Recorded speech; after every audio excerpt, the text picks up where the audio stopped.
এক বাবা আর ছেলে গিয়েছিল মরিচ খেতে মরিচ তুলতে।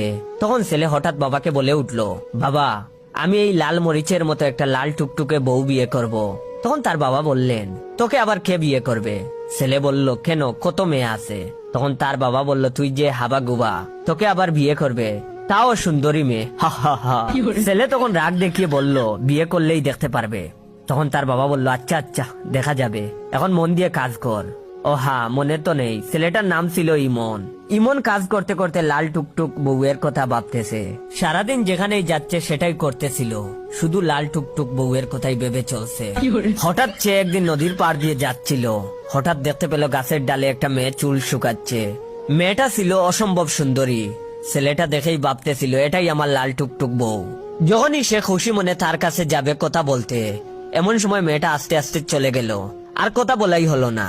ইমন একটু মন খারাপ করে, তবুও খুশি হয়ে বাবার কাছে গেল এবং লাফাতে লাফাতে বলতে থাকলো, আমি তো লাল টুকটুক বউ পেয়ে গেছি।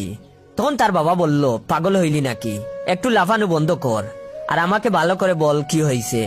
তখন ইমন বলল, বাবা আমি তো আমার লাল টুকটুক বউ পেয়ে গেছি, কি মজা কি মজা, তুমি বলছিলে আমি নাকি সুন্দরী বউ পাবো না, হা হা হা।